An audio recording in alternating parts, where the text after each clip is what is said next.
Well, hello, and welcome to episode 203 of Drink the Movies. I'm Brian here, as always, with Michaela. And Michaela, we are making our way into Oscar season, for sure, for sure. So we're doing a lot of Oscar watches, both historical and current, as we're making our way through all of those Oscar films. And there is one film that really kind of stands up when you're looking at the history of Oscars, what could have been, monumental films that were nominated for a lot of things, and this one also happens to be celebrating an anniversary, kind of sort of. We'll get into the release window here of this, but today we're going to be talking about the 11 Academy Award nominations of The Color Purple.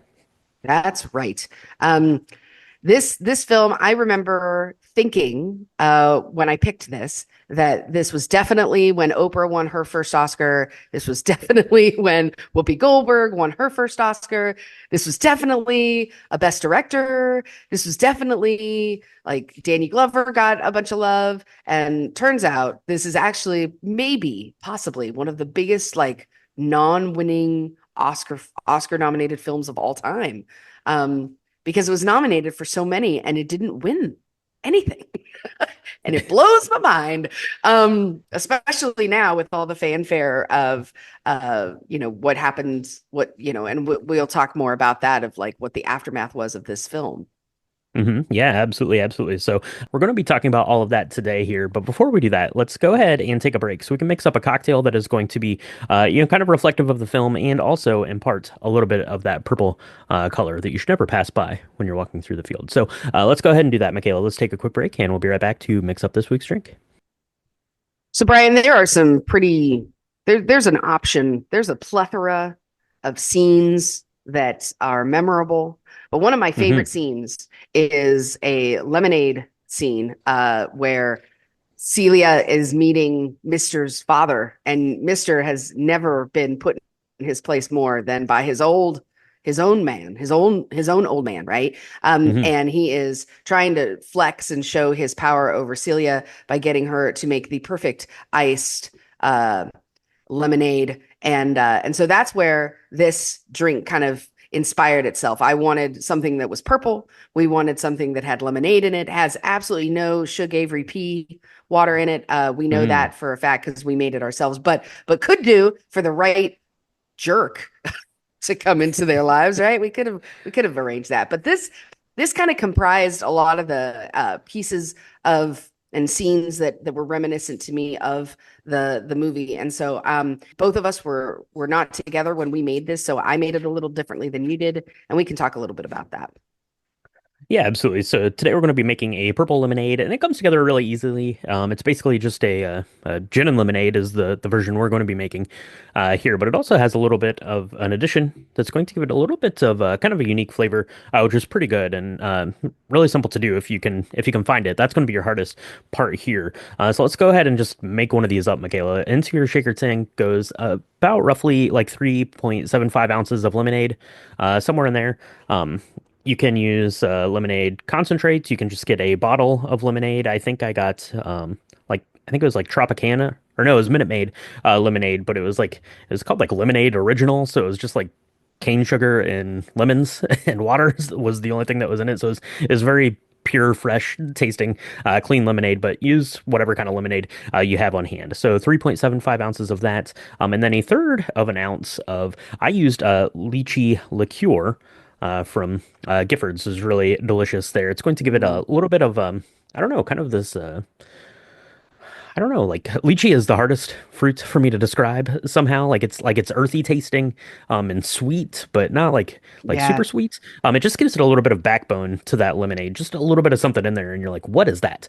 So a third of an ounce of that goes into your shaker tin. Go ahead and shake that up with some ice, and then dump all of that into a tall glass. And then you're going to very carefully pour in 1.5 ounces of butterfly pea blossom tea. So you can use that. I had a local one here from North Carolina. The Empress Gin is kind of the more world-renowned one there. So go ahead and put that on top, and then you're going to get this beautiful looking cocktail. So it's kind of this pale yellow on the bottom from the lemonade and the lychee liqueur, and then on top has this purplish kind of kind of top layer that's just kind of, striding down through that. Then you can actually, before you drink it, you should stir it up. You don't want to have all that gin right on top, and then the whole drink becomes this beautiful, pale purple color, which is gorgeous and very reminiscent of those flowers, kind of at the front and back end of this film. So that's how I made mine. That was the alcohol. Featured version. But Michaela, you can find lychee liqueur. You didn't have any butterfly pea blossom gin, so how'd you do yours? So I used the lemonade just like you did, and I just used lychee syrup. I was able to find, um, and you can Monin does a lychee syrup just like they do vanilla syrup. So that was really great. So I was able to use that, and much the same way you did, just putting it into a shaker tin. But then what I ended up doing was adding a regular gin on top of that. And then I have this butterfly pea powder that I've used before. It looks like purple matcha is basically what it looks like because it's just a Hmm. powder. And I sprinkled a teeny tiny bit. Like we're talking less than a 16th of a teaspoon. Like a little Wow. goes a long way with this. Okay. Um, and so then I gently stirred the drink with like a bar spoon. You really want a long handle because you want the purple to remain on top. It did okay. It was good. It looked fine. It didn't look exactly like it does on the website, but I thought it was still very pretty. It was very purple, and it tasted amazing. This was pretty good. I'm interested in hearing how your butterfly pea gin kind of went with this because depending on the gin that you pick, if you're going to add gin to it, that's going to change the flavor profile pretty dramatically. Hmm. Yeah, the butterfly pea gin that I used, like I said, was a local one here from North Carolina. So it has more of an American gin kind of quality to it. So it's a lot more like citrus kind of Mm, notes, a little bit brighter tasting like that. And this was pretty good. I mean, gin and lemonade is like a classic of classic two ingredient cocktails for sure. But the addition of the lychee liqueur really gave it a little bit more depth and just a little bit more interest in the mouth, right? mm, Like a gin and lemonade is pretty boring tasting to me, to be quite honest. But the lychee really kind of elevated it a little bit. That got my head, thinking. I have a lot of these Gifford different fruits liqueurs there in the cabinet. So strawberry, blackberry, any kind of flavor like that. You could do that and jazz it up. Obviously, it's gonna play with that color, which is what we're going for here in this version of that. But really something you can play around with and jazz up the standard, the tried and true, gin and lemonade or vodka mm, lemonade, which would be really good. Come summertime, be something simple. Have a pitcher of lemonade, have your gin there, and then let people kind of add whatever sort of like fruit flavored liqueur to it that they wanted to go with. So I thought that that would be pretty fun and something good to keep in the back pocket as we make our way into summer here. So that was pretty good. So go ahead and try up a purple lemonade. Send us pictures. Take a mm. look at the pictures of ours on the website because it was very pretty to look at for sure. So let's go ahead and take a quick break, Michaela, and then we'll be back to chat about this week's film, The Color Purple. The Color Purple, an American story for the whole world. It's about life, it's about love, it's about us. You will always remember, Mr. Suge, Old Mister, Nettie, Harpo, Squeak, Sophia, and Celie. You will never forget The Color Purple. Spoiler warning for The Color Purple. If you've not yet seen The Color Purple, we're going to talk about all the things, including a very heartfelt ending. So, with that being said, if you've not seen it and you don't want to hear all of the things that we're going to talk about, including all the Oscar misses, you should press pause right now. You should go mix yourself up a purple lemonade, and then you should go watch the film. We're talking about the film, not the original film, the 1985 version, not the version of the musical, but we'll probably get into some of that anyway. Just so you know, we're going to talk about all the things. You've been warned. Come back when you're ready to chat about The Color Purple. That's right, absolutely. So The Color Purple was released in December of 1985, which I guess technically makes this 40 years old this year. It didn't get its wide release until 1986, so it kind of spanned over that year there. This was directed by Steven Spielberg, and it stars Whoopi Goldberg as Celie, whose story we're going to be following over the course of about 50 years in the film. So this was based off of a book, Michaela, The Color Purple by Alice Walker, which released in 1982. And was very famous, very popular, very impactful book when it came out. It won the Pulitzer Prize in 1982, and I believe that Alice Walker was the first African American woman to win the Pulitzer Prize. So, pretty big deal there for that. And this film comes about just a couple of years later. So, I don't know. Have you ever read the book, Michaela? I have not. It's on my list. I wanted to in high school. And actually, it's a shout out to uh, Ms. Merrill. She was like she was one of my teachers in high school when we were talking about doing independent study. And she had said, "Hey, this would be a really good book to do." It ended up not happening for various reasons, but she said, "Hey, it's definitely worth your time. Read the book, don't watch the movie." She's very much a proponent of book versus movie. We might talk a little bit about the two movies that have come out on this, but yeah. So I've known about it for a really long time. I just haven't taken the time. I think it has gotten it's been on a lot of banned book lists because of its alliterations of violence and just general like adult themes. Um, but that being said, these things happen to for a child for the most part in at least at the beginning of the story, right? So that's I find that kind of interesting. But nope, all that being said, I've not read the book. How about you? Have you? I have also not read the book, and truth be told, I don't think I'd ever seen the full length of this version of the film. I'd seen bits and pieces of it over the years, and we're gonna talk about that once we get into kind of the lineage of how these stories played out.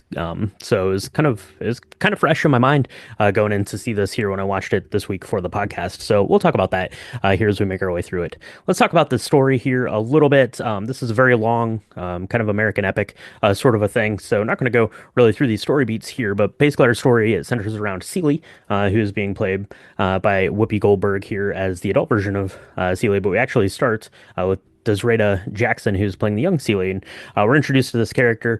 She has a sister, and she is pregnant at the hands of her stepfather there, who is going to be taking these children and giving them away into the world. So Celie is never going to know her own children until much later into the story. Celie basically gets bartered away to Mr. Albert Mr. Johnson, who's played by Danny Glover, and then the bulk of the story here is going to be Celie's kind of interactions with Mr. Through that, how that is going to work, the abuse, the psychological torments on her, and basically just a story of survival for Celie over the course of the story. We meet a lot of different characters in terms of the family. Kind of Celie's family keeps growing, even though she is there basically held prisoner with Mr. Who's not allowed her to, interact or have any communications with her own sister. But she's going to be making kind of her own family, right? She has her stepchildren there that Yep. Mr. had with his former wife there. We're also introduced to Sophia, who's going to be marrying into the family, plays a very important role, played by Oprah Winfrey, and it eventually carries on until one day Celie is going to manage to break free at the hands of Shug Avery, played by Margaret Avery, who's going to be a confidant for Celie, both in terms of emotionally and physically, and in terms of the heart here through the story, and is going to help her escape kind of the the clutches of Mr. Johnson there. Celie is going to be gift. Celie is going to come into the possession of a home there from her actual father, who is going to pass that down to her, and it's going to see Celie finally kind of break free of this life that she's lived, and hopefully end her days there on a happier note. So, Michaela, let's talk about this film a little bit. Yeah, let's do it. So one thing that is amazing to me, so this was directed by Steven Spielberg. It had a ton of fanfare around it. I remember my mom absolutely adoring this film when it came out. She watched it when she could get in on VHS. She watched it nonstop. So I remember a ton of scenes watching over and over again. And it makes sense because it was up for, I think, 11 Oscars, you said, right? Hmm. It has done it was kind of Spielberg's first like epic anthem story, I want to say. I mean, he had done Jaws and he had done E.T., right? This was a much different kind of stylistic uh kind of setting for him. And I think that it the the film shots themselves are incredibly. It kind of reminds me of Out of Africa in the way that we are seeing Celie and Shug Avery walk through the field, the way that they're kind of showing the land that they live on. Now, it was filmed in a couple of different counties in North Carolina, even though it's supposed to be set in Georgia. I really uh thought that showing how the land changed over time, not just how Celia changed and how her situation on that kind of farm changed over time, but like the attention to detail of how the land also changed with her and grew with her. And throughout all of it, you have these really this beautiful backdrop of the purple flowers in the springtime, and you see her walking those spaces over and over again. I really thought that was something that was really beautifully done by probably in all, of course, it was by design from Steven Spielberg's mind, right? Yeah, absolutely. And this does have like kind of the fingerprints of Steven Spielberg throughout it, which we can talk about it here as we make our way through all 11 of these Oscar nominations that it had. So let's do that, Michaela. Let's kind of run through these, and then we can kind of pause every couple and just talk about these a little bit. So it was nominated for 11 Academy Awards. It was nominated for original song for Miss Celie's Blues, and original score. The score here was done by Quincy Jones and a whole host of others. This is making this the only, I believe, Steven Spielberg film that was not scored by John Williams.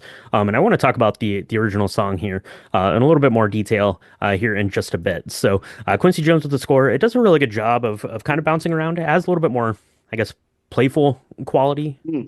than I think like a John Williams score to this would have been, but it kind of has like this whole like swath of things, right? As I said, this is an American epic, so there are big sweeping motifs, but there's a lot of like kind of like jazz motifs that you get kind of through this, a little bit more like playful stuff, like when we're with Celia like in town and things like that, and then a little bit less sweeping, a little bit more like intimate type of music as we're bearing witness, I guess, to Celia's story here. So I think Quincy Jones does an excellent job of portraying the music through there. And then we also have Oscar nominations for makeup and costume design.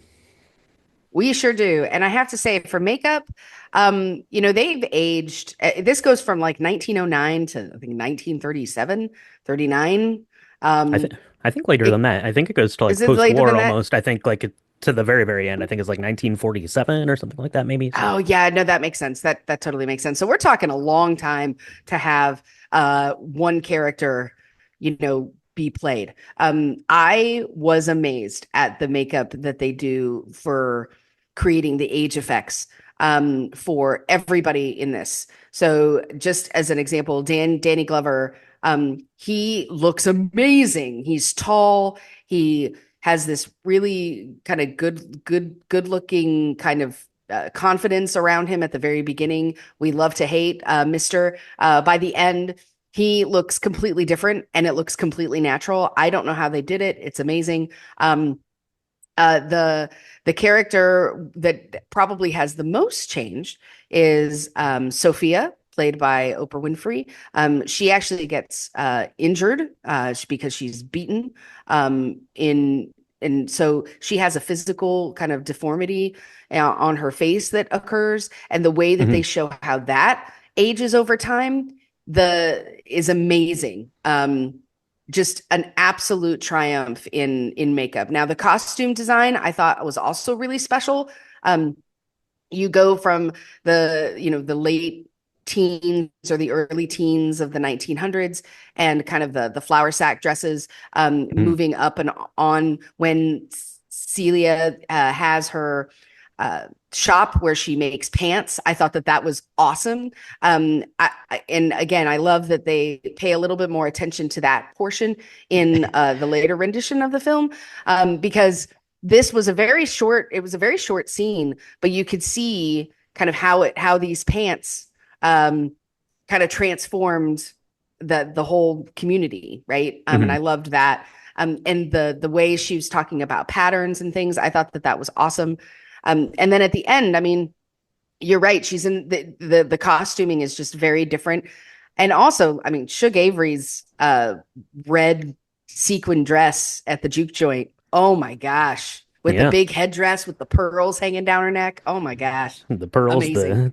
the peacock headdress. Yeah, that was the one for me that really stood out was Shug Avery's red dress because you're kind of seeing it in um, kind of from a distance, I guess, almost from like Celie's like point of view of her, and it's a red sequin dress, and I mean it's very nice. It's very like it's very flattering to Shug Avery, obviously there, but it just kind of looks like a red sequin dress. But then as the camera like pushes in to it, and you see like just like this like exquisite level of detailing Mm.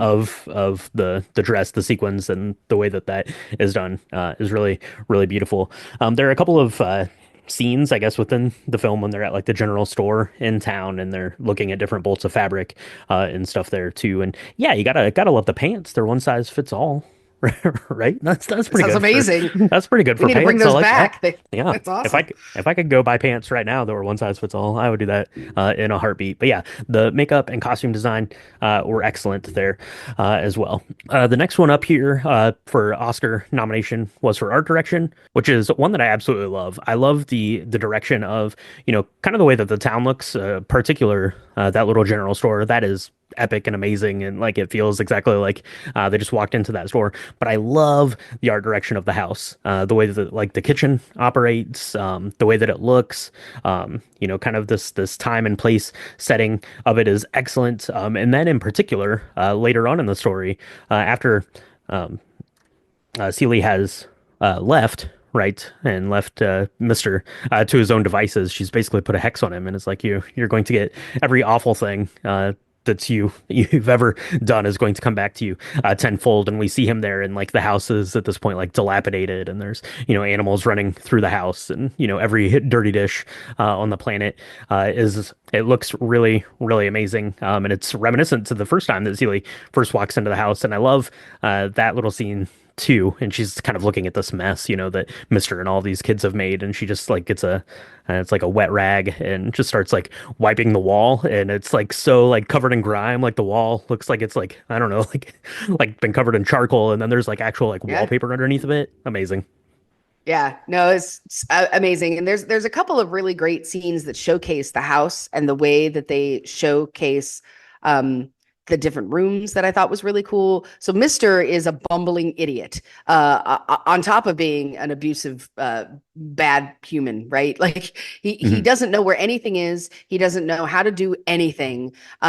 He would have died 100% without Celie running stuff, right? He would Right. have Yeah. burned his house down. I mean, he didn't know how the kitchen worked, but that kitchen, like you said, the way that he's trying to make dinner, make breakfast for Shug Avery because she's upstairs ailing with a bad head. She'd had a rough night the night before, and Hmm. he like doesn't know how anything works.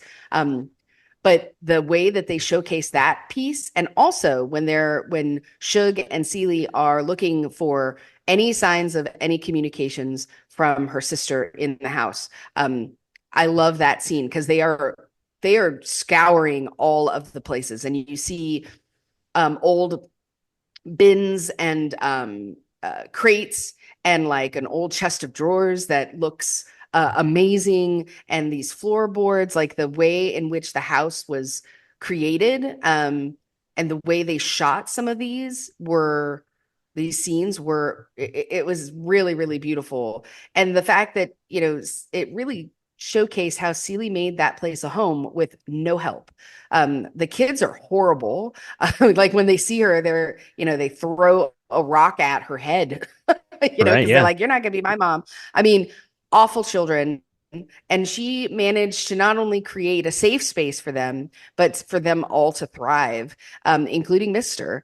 And I do love that turnabout's fair play. Like the scene after she leaves, he is working on a tractor by himself, and like I don't know, a piece of the house literally is falling off the side of the house, like Yeah. The shutter falls one off. of the Yeah. shutters, and it's like he hasn't done anything, and it's because he was not paying any attention to any of the things that she did.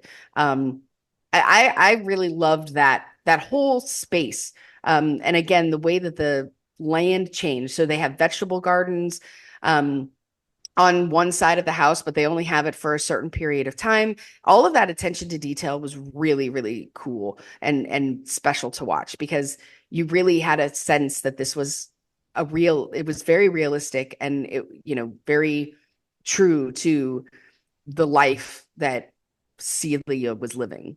hmm Yeah, I love that. You talk about kind of the passage of time of the land, kind of the more, I guess, iconic vision of the passage of time is the mailbox, which is a very important Mm, part of the story, right? They kind of show this mailbox because the big bulk of the story here is Celie, who's been forbade basically from having any communication with her sister Nettie, who mm, has come to the house. She socks Mr. Johnson with her mm. books. Good on you, Nettie, and gets Yep. out of there. He basically, kicks her out of the house. Then, if he can't have his way with her, then you can get out of here and you can never talk to your sister again, which is pretty awful, pretty awful. But kind of the bulk of this, we see, you know, a dozen times probably over the course of the film. The mail delivery guy there pulling up on his little horse and wagon, sticking letters in the mailbox, and Mm. Celie is forbade from going out to see that. But you see the mailbox just becoming kind of more and more like, dilapidated, I guess. It's kept up for a time, but then it definitely kind of hits full speed on its dilapidation there as Celie has left. Right, you'll see it's kind of starting to fall over. It's like riddled with bullet holes by the end of this thing. I think Right. that is a really good kind of marker in time and a marker, I guess, of the status, I guess, of the quote unquote relationship that Celie and Mr. are having. There's the art direction, really, really great. Adapted screenplay, can't argue with that. It's one of the most famous American works of literature of all time. Became this film that was nominated for 11 Oscars. So I think that speaks for itself pretty much there. So let's talk about the acting awards that it didn't win, Michaela. So supporting actress, two of those for Margaret Avery playing Shug Avery and Oprah Winfrey playing Sophia, and also Best Actress nomination for Whoopi Goldberg. And this is, I guess, kind of her film premiere. At least it touts that on the title card there. And we know what kind of career Whoopi Goldberg went on to have there stemming from this film. So we have those three. We also have some other key players in this. Michaela, you mentioned Danny Glover, who's playing Mr. Does an excellent job as kind of this caricature of this bumbling idiot, abusive man who's in charge, I guess, of this farm. You have his father there. We also have Harpo, the Harpo. stepson, played by Willard Pugh, who goes on to be married to Sophia, and then Sophia leaves when she's tired of the abuse, right, and stands up for herself. So good on you there. So a lot of really, really good acting performances, highlighted by the three nominations there. But what do you think about our acting jobs here? Amazing. I mean, I think it's hard to compare because the characters are also very different. I just have to say, I think Whoopi Goldberg not winning is amazing to me. She won in later years for Ghost. Um, very different performance, but I think that this, in terms of like paradigm shifting and change within a character, uh, just the amount of growth that had to happen. I mean, it's amazing. Mhm. Celia goes from being this very meek, very abused, very she won't even show a smile because she's been told she's ugly and her smile is ugly, and she won't, every time she smiles she covers her mouth, and there's this whole beautiful scene between her and Shug Avery. where Shug is who had even said she was ugly the first time she met her, right? Right. Comes to try and get her to look at herself in the mirror and love herself and think that she's a person of worth. Um, Amazing, just amazing transformation. I will always love Sophia. Sophia is one of my favorite characters, played by Oprah Winfrey. She is probably one of they're all really sad stories, but I feel more sympathy, I think, for that character because she of her transformational change and what ends up happening to her just because she refuses to lay down and be this meek, subservient human to these abusive men and women. Right. You know, um, I really loved it from an acting perspective. I don't think it could be any more. I don't think I had any criticisms really in terms of acting ability or believability. Um, Daniel Glover was a triumph, or Danny Glover is a triumph to me. I love to hate him so much. He is the absolute worst, but he does this amazing transformation towards the end as well. And you almost forgive him. You don't, but you almost do because of the way in which he kind of changes and what he ends up right doing right by Celia, you know. Yeah, at the very end. Yeah, Danny Glover is excellent in this, which is I would assume to be, kind of a challenging role as you're playing, basically from the first second you lay eyes on him, at the church when he's like peering over at the or leering over at the Mm, girls there, right? Celie and Nettie, and then, shows up to take one of them basically because he can't raise his own kids there. So yeah, Danny Glover does an excellent job of being this very very hated character. And it does a good job, I think, kind of um, in the way that it was directed here by Steven Spielberg as playing him as, obviously this menacing figure, this horrible horrible person, but almost like that into like a caricature of itself at mm. times, right, where it's not like this completely like villainous thing, or you at least see the absurdity of his behavior in that, which I think is pretty well done. I also really like Willard Pugh as Harpo. They're the I guess the eldest son of Mr. there as he's going and courting Sophia. Opening this juke joint always seems to be having a lot of trouble, falling through houses and stuff, Right. which isn't great. And then the last one here of the Oscars, Michaela, is Best Picture, which takes me kind of my next point here, and it's this Spielberg style is what I labeled it as here on our notes, anyways. But this definitely feels like a more like somber film, obviously for Steven Spielberg, who at the time, I think the year before had done, Indiana Jones and the Temple of Doom, right? He'd done, Hmm. E.T. and Close Encounters there. And it is kind of this big, beautiful, sweeping epic. It was, has these beautiful, gorgeous shots. It was nominated for cinematography, but every I don't know. It's almost like on like clockwork. Like Steven Spielberg was like looking at his clock and he's like, all right, like every like 13 minutes, I have to have some like little like jokey bit up on here to like break the Yeah. tension that felt very Spielbergy to me watching this back Yeah. 40 years later. Yeah. I mean, it's a tough film. This is a tough film to watch. It was widely known around my house when I watched this. I needed to go and be away from be away from kids. I needed to be, um, because it has, gosh, all of the awful things that you can think Hmm. of, right? In it. And, but, every 13 minutes, Harpo would fall through a house. And Right. so it somehow made it kind of funny. Or um, Sophia would say something like, he ain't dead, he can do it himself. And you were like, kind of relieved. That roller coaster. I do think that this set Spielberg up as a serious director of people and not just camera effects and not just special effects.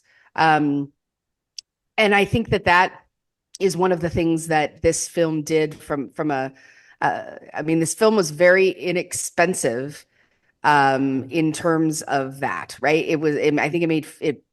cost 15 million. It was a box office success for sure, but this was not, Raiders of the Lost Ark. This was not E.T. This was not Jaws. This was just a completely different uh, kind of film in its tone and content. And I think that this is a film that sets Spielberg apart from kind of that trope of what we could count on him for. Um, I mean, there's a lot of other serious films that he has done that I think this created foundational effects for. Um, Mhm. and so it makes sense that it was nominated. It did not win Best Picture. Out of Africa won that year, which we have covered. It's hard for me to say which one was actually better. I will say this seemed like a really a time period where we wanted really long, kind of lots of sweeping kind of epic shots of Mhm. land. I think they both. We didn't talk about coffee making in this one at all. You're probably really happy about that, but I mean, there are some of these categories that I think we totally missed the mark on, right? And I've said it before, the best actress I think totally should have gone to Whoopi Goldberg. I mean, I think for many of these, it was a miss that we've come to see now. Yeah, it's hard to go back in time, I guess, and to think of that. And I certainly, haven't seen, all the other nominated pictures, that were up for Academy Awards in 1986. But yeah, it seems like after, watching it again and, kind of the monumental, I guess, story and like piece of like American like culture that the color purple holds. It seems like not winning any of the 11 is kind of mind-boggling to me anyways, like I said. But yeah, it's hard to to go back in time and think of that. So let's go back to the very first one that I mentioned there on Oscars, Michaela, because this comes from my favorite scene in the whole movie. It was the Oscar nomination for Best Original Song, Miss Celie's Blues. And I really love it because in this scene you basically are getting like the first like opening night, I guess, kind of at this juke joint that has been Hmm. opened there. And I love it for a couple of reasons. You get to see that red dress, which is a stunning piece of I don't know, tailoring, of craftsmanship, of artistic expression there by the people who are doing the costume for the film. You get to see that. You get to see Celie's just absolute like abashed like starstruckedness and shyness, and just you see like on Whoopi Goldberg's eyes just like the crush that was happening here on Shug in that instance. And then you also get very fun just like the Spielberg of it all, as the camera is doing like this one shot through the juke joint, and there are just like, I don't know, like 100 people in this, and you have like young men like hanging from the rafters and stuff just to get in there to have fun, to party, to see Shug Avery perform. And I love it. I love the design of this section of the film. I love kind of the choreography of it, and I love the kind of this sentimental connection where you're seeing kind of the love story aspect that does get downplayed, I guess, in this film versus the book, quite a lot. But you'll see that start to also blossom here in that scene. So I think that that's probably my favorite and most impactful like scene in the film. I think that's really when you see Celie start to make this turn into being her own woman a little bit here in this section. But what do you think about that scene, or any other scenes you wanted to talk about, Michaela? Oh, I love that scene. The art direction of the juke joint is insane. I mean, I love how we watch it be built over time. I love when they're opening it and they're like coming across on the raft and there's a piano Right. on the raft. Yeah. That's wild. Yeah, it's super cool. It's like this swampy place, right? We joke that Harpo keeps falling through the ceiling, but he had to build that kind of on his own without any help. But of course, Mister, his father, is there when it's opening, right? As if he had something to do with it. Love that. I love that scene because it starts off with Shug Avery being just the hottest thing you've ever seen. And men are screaming at her. They're saying things like they want to bathe in her bathwater. And she is like singing this really high beat song. She's swaying her hips. She's moving. She's gyrating. She looks hot. She looks amazing. And then she turns around and has this soulful song. This song is amazing. I didn't realize that this song came from this movie. I don't know how I missed that somehow, but I mean, it's a song that is on my playlist. And I didn't know it came from this movie until rewatching this film. Um, but I think you're right. I mean, this really was the turning point for Celia. Her heart was opened. Nobody could have played that better than Whoopi Goldberg. Like you said, all of the combinations of emotions. She's super shy. She's just sitting there. She's got a shot and like a drink in her hand.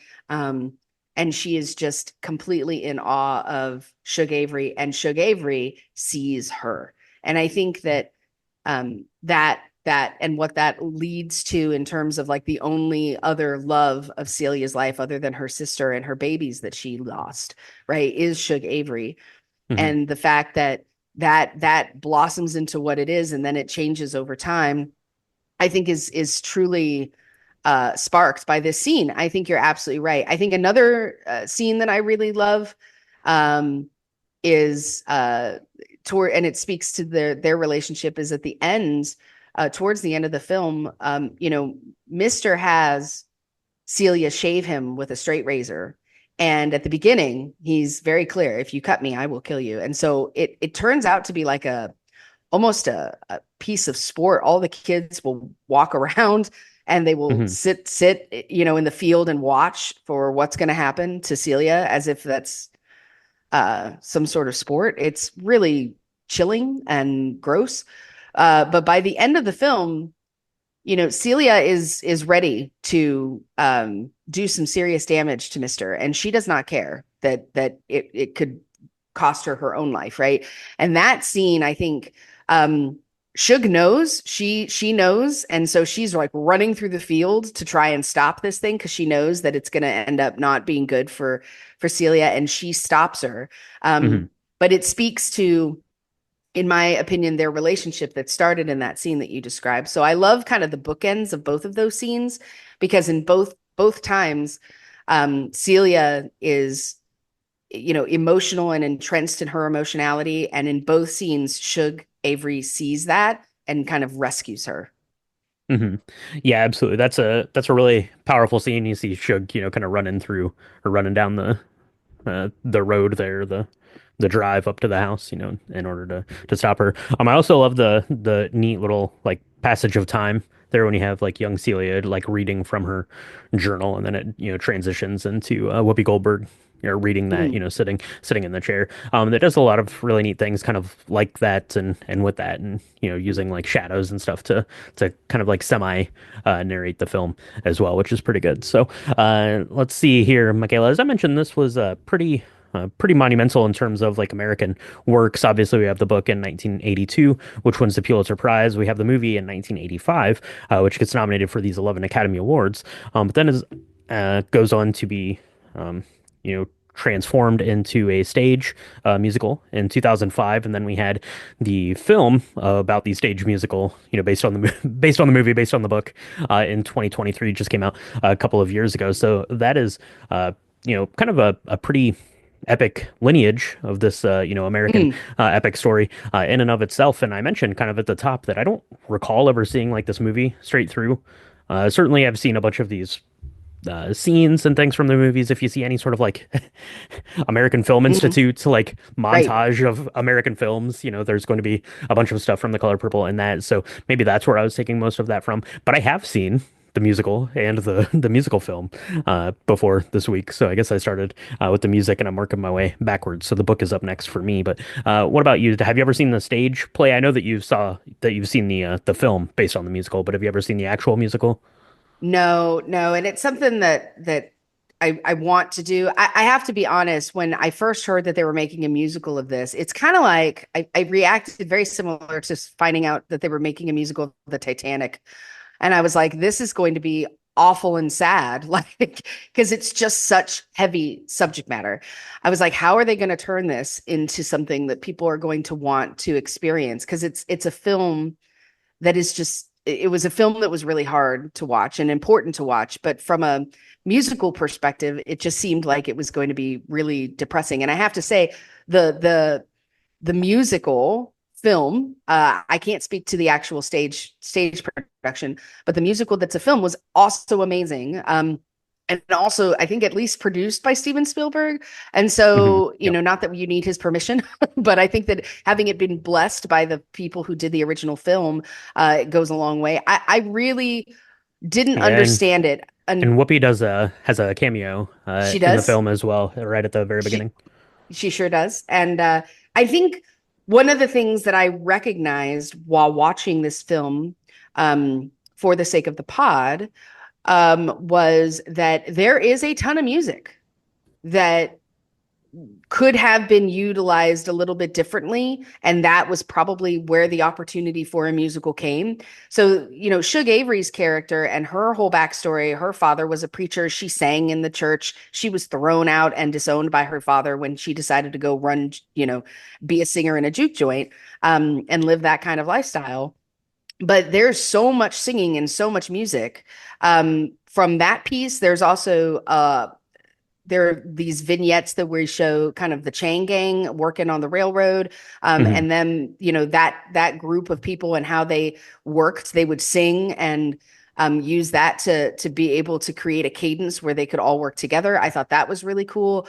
And so there was, in my naivety and maybe inability to change my own mind about things, I thought that it made a lot more sense watching it this time that it would become something that is a musical as a stage play or a movie. But you've seen both. What was your take on that? Yeah, the stage musical is excellent. It is very tough, right? This isn't a cheery story for sure, although it is listed as American Film Institute's 51st place on its most inspiring movies. So I could definitely see the inspirational bit of that, but it's certainly some tough content. The stage musical is excellent, and I really loved the film version of the musical, especially Coleman Domingo. I thought was an excellent Mister in that film there as well. So yeah, I think if you have the opportunity to see the stage musical, you certainly should do it because it's kind of a beautiful telling of it. And like you said, Michaela, in watching this, you kind of could see where the musical notes could come from, Hmm. and kind of what you were talking there with the Chain Gang. That reminds me of kind of my other favorite, I guess, stretch of the film is when Celie does finally find those letters that her sister had been writing her, and you're basically seeing her read these letters as she's walking, through the time and place that she was living in. So you'll see her kind of walking, you know, kind of in behind like the chain gang or walking in through town Hmm. or, kind of all the stuff that's happening around her while she's basically catching up on the last, like 30 years of life and things that have been happening. So that is some pretty epic stuff. So all right, so that is The Color Purple. It's an excellent film. It's a very monumental film, and you should probably go watch it. And if you're going to watch it, make sure you mix yourself up a purple lemonade to have along the way. So you can do that. You can see pictures of our purple lemonade. You can get episode recaps, the cocktail recipes, all that stuff on our website. It's www.drinkthemovies.com.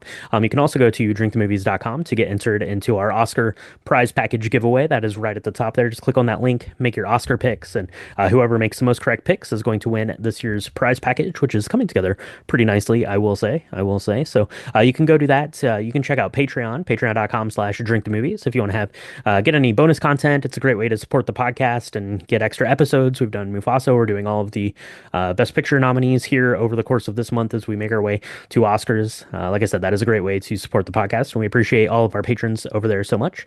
Michaela, they're going to want to follow along as we're making our way into Oscars. We're going to be doing a lot more films that were Oscar near misses, and probably at least maybe one more Oscar nominated film for this year before we, wrap up this month. So where can they do that? You can find us on Apple Podcasts, Spotify, anywhere where Spotify podcasts are supported and distributed. Um, we do 2 drops a week. if you like these deep dives, they generally come out on Thursday. But our lobby bars are really fun too. It's a great way to kind of stay in the know of all the movies, series, and things that are coming out, understand what's going on in the box office, and do a quick, fun cocktail that anybody can make, even you. And don't forget to also look into Drink the Movies, or sorry, Drink the Video Games. Even if you're not a video game fan, it is really cool. Brian does an amazing job breaking down the history and just learning more about how the games are created and made. I never knew nearly enough about this stuff until I started being my own listener. And you always get a fun cocktail that both of us get to put together too. So make sure to go and support that. That is Drink the Video Games. We are so grateful for all of the listeners that we have. This community is based on the love of these art forms and cocktails, and we couldn't do it without y'all. So if you do, if you're able to, on your little rectangle, there's a subscribe button. There is also a review button. I'd love to get your feedback. Send us your requests to movies to cover, any sort of cocktail or liquor that you guys are enjoying. Anything at all. We love our listeners and we're so grateful. Absolutely. So that's going to wrap it up here for The Color Purple. Thank you so much for joining us, and we'll talk to you next time on Drink Drink the the movies. Movies.